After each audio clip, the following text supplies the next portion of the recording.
Καλημέρα σε όλους. Δράτω με τις ευκαιρίες όσο είναι ακόμα καλοκαίρι και είμαστε στις παραλίες να μιλήσουμε λίγο για το θέμα των ανθιλιακών και της προστασίας από τον ήλιο και όλα τα σχετικά. Είναι πάρα πολύ μεγάλο το θέμα. Θα ήθελα να σταθώ σε μερικά σημεία μόνο προς το παρόν. Καταρχάς, όσοι επιλέγετε το χημικό ανθιλιακό, τέλος πάντων τα συνθετικά αυτά ανθιλιακά, με τις ουσίες αυτές που γνωρίζουμε όσα κυκλοφορούν δηλαδή στο εμπόριο, τα κλασικά, έχουν γραφτεί πολλά, έχουν λεχθεί πολλά για αυτά τα συστατικά. Ο καθένας μπορεί να ψάξει τα συστατικά, να μάθει τι είναι το καθένα, να ψάξει σε ξένα site, να διαβάσει σε εργασίες, σε μελέτες που υπάρχουν και κυκλοφορούν και στο διαδίκτυο. Θα σταθώ σε ένα μόνο σημείο για τα συγκεκριμένα και όσοι ενδιαφέρονται μπορώ να μου στείλουν ένα μήνυμα, να τους στείλω το βίντεο όπου μιλάει μία επιστήμον, ερευνήτρια, γιατρός για το θέμα των ανθιλιακών και τις ουσίες τις ανθιλιακές οι οποίες χρησιμοποιούνται, δηλαδή αυτά τα φίλτρα τα λεγόμενα που έχουν αυτοί που χαρίζουν ας πούμε αυτή την προστασία από τον ήλιο, για το τι ζημιά, τι βλάβη μπορούν να προκαλέσουν όχι μόνο στο δέρμα, όχι μόνο στον ίδιο τον οργανισμό των ανθρώπων οι οποίοι τα χρησιμοποιούν, αλλά και στους επιγόνους, δηλαδή οι μητέρες, να καταλάβετε, στα παιδιά δηλαδή οι επίγονοι, έτσι, οι μητέρες οι οποίες χρησιμοποιούσαν ανθιλιακά προϊόντα ειδικά κατά τη διάρκεια της εγκυμοσύνης, γεννούσαν παιδιά, ειδικά μιλάμε για τα αγόρια, τα οποία είχαν, να το πούμε έτσι πολύ γενικευμένα και πολύ απλά, ότι τα παιδιά είτε είχαν παραπάνω ας πούμε θηλυκές ορμόνες, είτε εκφράζονταν οι ορμόνες αυτές με τέτοιο τρόπο ώστε τα παιδιά αυτά, τα αγόρια, να εκθηλύνονται με τον καιρό. Γι' αυτό και βλέπουμε πλέον αυτή την τάση τα χρόνια τα τελευταία. Δηλαδή ναι, λένε ότι είναι οργανικό το θέμα. Γιατί όμως είναι οργανικό το θέμα σε αυτά τα άτομα? Διότι υπάρχει ένα υπόβαθρο. Είτε είναι γενετικό κάποιες φορές, είτε είναι ορμονικό λόγω κάποιων φυτοφαρμάκων που περνάνε στις τροφές μας, λόγω ορμονών από ζώα και τα σχετικά, ή λόγω ουσιών που χρησιμοποιούμε πάνω μας, όπως μιλάμε τώρα για τα ανθιλιακά προϊόντα, και οι οποίες αυτές ουσίες απορροφόμενες από τον οργανισμό μας αναγνωρίζονται από μας, από τον οργανισμό μας, ως ορμόνες. Άρα λειτουργούν ως ορμόνες μέσα μας και μπερδεύουν το ορμονικό μας σύστημα. Αυτά είναι κάποια γενικά πράγματα τα οποία λέει και το βίντεο και τα οποία φυσικά μπορείτε να ελέγξετε και να διαβάσετε σε πάρα πολλές έρευνες που έχουν γίνει. Φυσικά αυτό δεν συμφέρει κανέναν να βγει προς τα έξω, ούτε τις εταιρείες των προϊόντων αυτών, ούτε κανέναν, διότι και οι μεν καταναλωτές νιώθουν έτσι πιο προστατευμένοι, ας πούμε σε εισαγωγικά, αλλά και οι εταιρείες φυσικά έχουν το κέρδος τους από όλη αυτή την ιστορία. Γι' αυτό πρέπει λίγο να γίνουμε πιο συνειδητοί και σαν καταναλωτές να είμαστε πιο προσεκτικοί στο τι μας πλασάρουν, στο τι αγοράζουμε, στο τι πιστεύουμε, στο τι ελέγχουμε και τα σχετικά. Φυσικά αυτό το θέμα είναι τεράστιο και δεν μπορεί να αναλυθεί σε τόσο μικρό χρονικό διάστημα. Έτσι σας δίνω μόνο τροφή για σκέψη, όποιος θέλει να το ψάξει περισσότερο. Ένα άλλο θέμα στο οποίο θα ήθελα να σταθώ είναι στο ότι ακόμα και αν κάποιος, ωραία, επιλέγει αυτά τα προϊόντα, χρησιμοποιεί τα συγκεκριμένα, νιώθει έτσι κτλ. Να προσέχει έστω να τα χρησιμοποιεί σωστά. Διότι βλέπω πολλές φορές και βλέπουμε όλοι στην παραλία,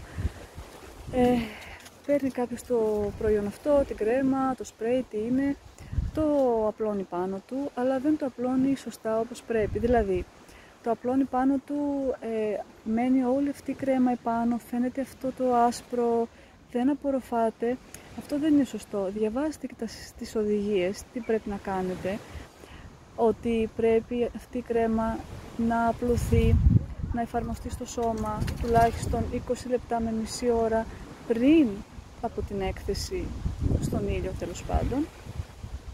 Πρέπει να απορροφηθεί καλά, γιατί θα σας πω πώς λειτουργεί, και αυτό επίσης μπορείτε να το διαβάσετε σε μελέτες και σε έρευνες. Αυτά τα ανθιλιακά, τα χημικού τεχνητού τύπου, τέλος πάντων τα συνθετικά ανθιλιακά φίλτρα, πρέπει να απορροφηθούν από τα κύτταρα του δέρματος, ούτως ώστε όταν μετά προσπέσει, έτσι προσπίπτει πάνω στο δέρμα η ακτινοβολία, τι γίνεται? Οι ουσίες αυτές απορροφούν την ακτινοβολία αυτήν του ηλίου και την υπεριόδη και την μετατρέπουν σε υπέρυθρη. Αυτό τι σημαίνει?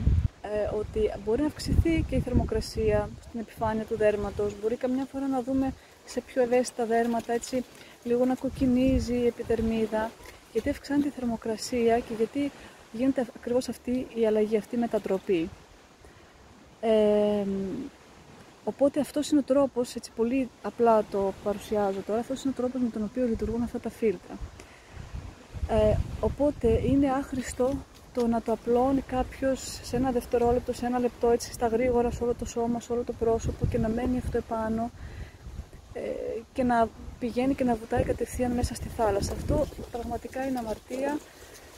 Μολύνουμε και τις θάλασσες, πηγαίνουμε και κολυμπάμε μέσα σε αυτά τα χημικά, το πίνουμε, θα μπει στο στόμα μας, θα μπει στα μάτια μας. Δεν κάνουμε τίποτα, δηλαδή όπως το βάλαμε πάνω μας, έτσι και μόλις μπούμε μέσα στο νερό το ξεπλένουμε. Και πολλοί το κάνουν αυτό, δυστυχώς. Δεν περιμένουν καν ένα 20 λεπτό να απορροφηθεί ή να το απλώσουν καλά, να απορροφηθεί από το δέρμα. Οπότε ούτως ή άλλως και με τον ένα τρόπο είναι λάθος και με τον άλλον τρόπο είναι λάθος. Ναι, προσοχή λίγο σε αυτά, γιατί δεν είναι μόνο τι πετάμε στη θάλασσα, τη σκουπίδια, το τι βρίσκουμε μέσα στις θάλασσες, τι κομματάκια πλαστικών, σακούλες, από τσίγαρα. Έχουμε και αυτές τις χημικές ουσίες οι οποίες είναι καμιά φορά σαν πετρελοκυλίδες πάνω στο νερό. Για όσους τώρα θέλουν μια πιο φυσική λύση, υπάρχουν πάλι στο εμπόριο ανθιλιακά προϊόντα τα οποία περιέχουν ανθιλιακά φίλτρα φυσικής προελεύσεως, και αυτά τι είναι? Ουσιαστικά είναι ορυκτά.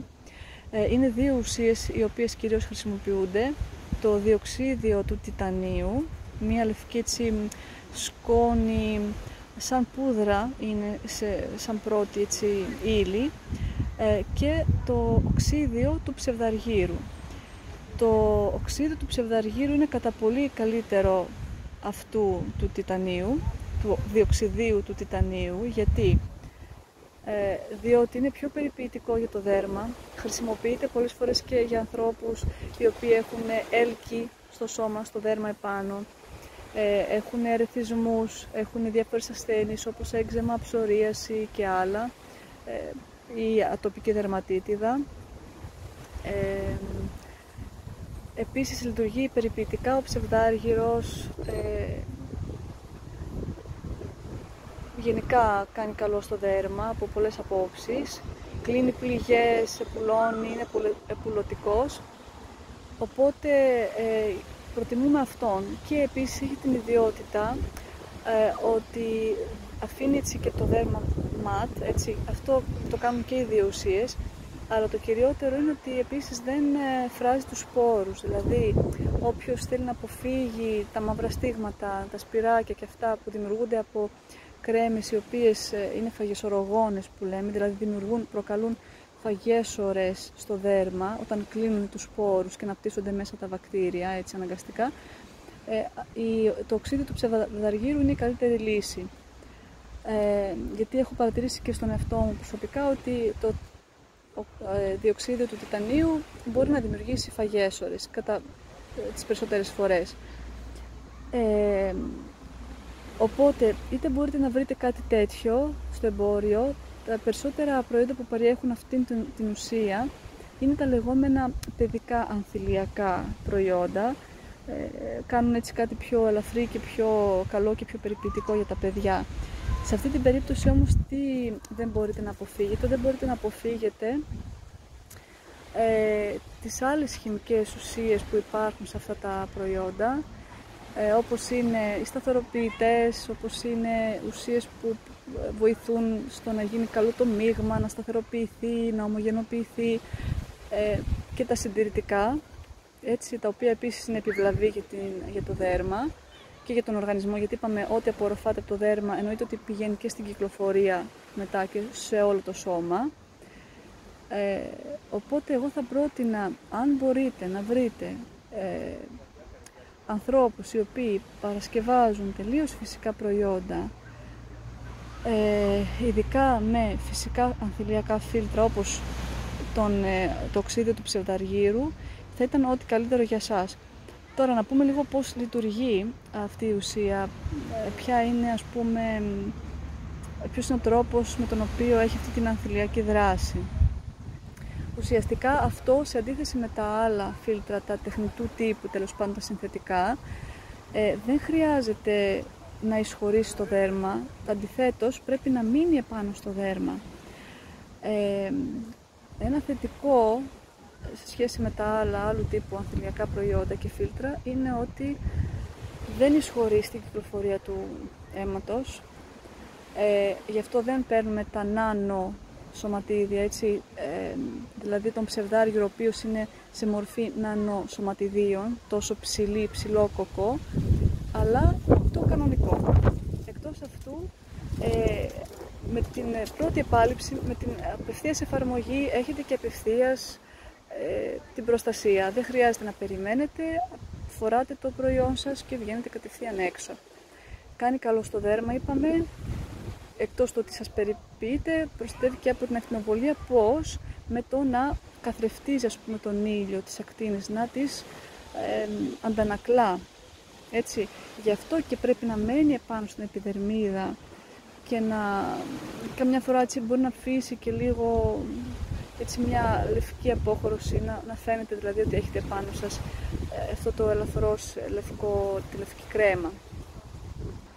Επίσης, να μην ξεχάσω να πω ότι αν χρησιμοποιήσετε μία κρέμα με ανθιλιακό φίλτρο φυσικής προελεύσεως, όπως είπαμε το οξύδιο του ψευδαργύρου, και χωρίς τα πολλά τα υπόλοιπα χημικά τα οποία θα βρείτε στο εμπόριο, τα οποία και είναι απαραίτητα για να προστατεύουν το προϊόν, για να μην χαλάει η σύστασή του μετά από πολύ καιρό, γιατί όπως ξέρετε αυτά διατηρούνται 1-2 χρόνια στο ράφι, σε τέτοιες συνθήκες, μέσα σε ζέστη, στη μεταφορά, δεν πρέπει να χαλάσουν, δεν πρέπει να αλλάξει η υφή.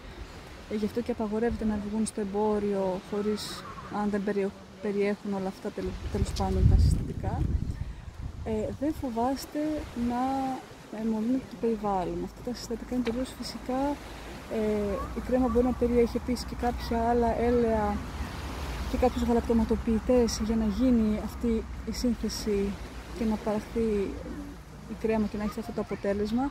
Οπότε και τα έλαια φυσικά δεν θα είναι φωτοφοβικά, δηλαδή δεν θα είναι έλαια ή βούτυρα τα οποία επηρεάζονται από τον ήλιο και μπορούν να οξυδωθούν και να δημιουργήσουν ελεύθερες ρίζες κτλ. Οπότε δεν μολύνετε το περιβάλλον ούτε με αυτόν τον τρόπο.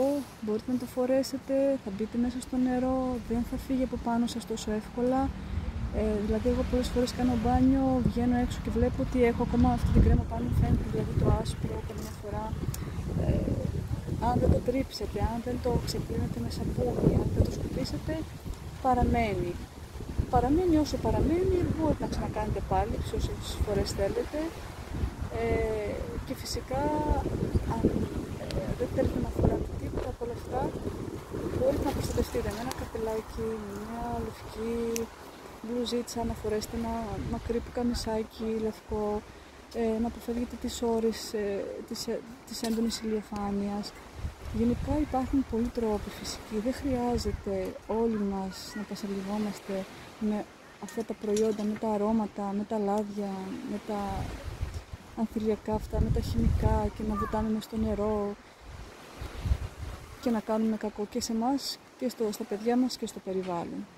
Λοιπόν, θα σας δείξω τώρα εγώ τι χρησιμοποιώ, να δείτε λίγο και την υφή της κρέμας. Κάπως έτσι μοιάζει, αυτή τώρα είναι έτσι πρόχειρα, την έχω εγώ σε γυάλινο βάζο. Αυτή είναι η υφή της. Αυτή είναι τύπου ψυχρής κρέμας. Δηλαδή, άμα το αφήσετε μετά από λίγο εξαφανίζεται, είναι ψυχρή ή αλλιώς εξαφανιζόμενη κρέμα.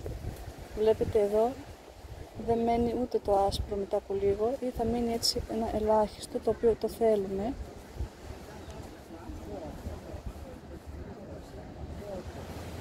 Την απλώνετε έτσι παντού με υπομονή και έχετε αυτό το αποτέλεσμα. Τώρα δεν μπορώ να δείξω με ένα χέρι, είναι λίγο δύσκολο να το απλώσω, αλλά μπορείτε να το καταλάβετε περίπου. Δεν φαίνεται σχεδόν τίποτα.